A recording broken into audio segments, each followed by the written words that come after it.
अभी तक हम देवी गंगा के आगमन देख रहे थे, कितने बाधाओं को दूर करके भगीरथ माता को इस धरती में ले आए, जो आज हम सबके कल्याण में काम आ रहे हैं। तो आप जानना नहीं चाहेंगे माता की महिमा कितना है? यहाँ पे कवि कृत्तिवास एक सुंदर कहानी की मदद से माता की महिमा को समझाने की कोशिश की है। आज हम वो देखेंगे।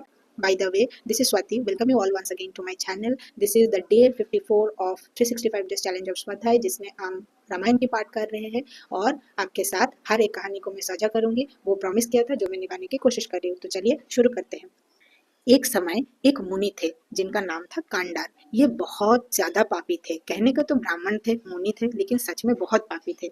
मुनि वन में एक वेश्या के साथ रहते थे और एक दिन वन में वो लकड़ी लाने जाते हैं, जहाँ पे एक बाघ के आक्रमण से, मतलब टाइगर के आक्रमण से उनका देहांत हो जाता है।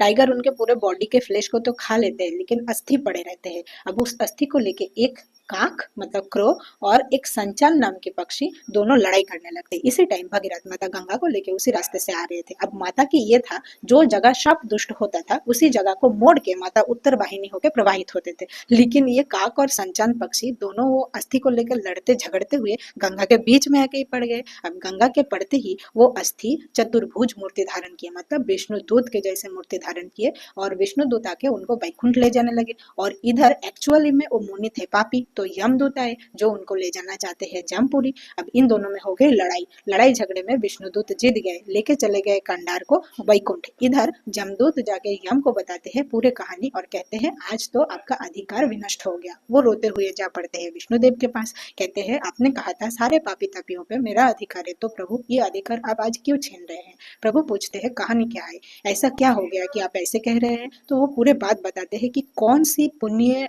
कंडार किया था कि वैकुंठ धाम उसको प्राप्त हुआ।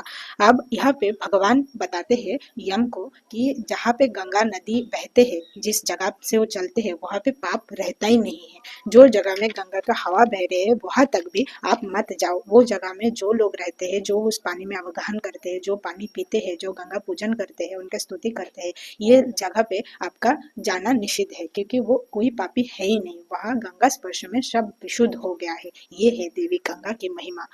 भगवान विष्णु के अनुसार अगर गंगा नदी में किसी का मृत अस्थि या फिर उनका चिता भस्म भी डाला जाए तो भी उस इंसान का स्वर्गवास होता है। इसीलिए सनातन धर्म में मृतक के अस्थि गंगा में विसर्जित करने की परंपरा चली आ रही है। आज के लिए इतना ही। कल आपसे फिर मिलूंगी और एक नई कहानी के साथ। इस बार हम देखेंगे कि माता गंगा कैसे 60,000 सगर पुत्र को मुक्त देते हैं। तो फिर मिलते हैं। राधे राधे।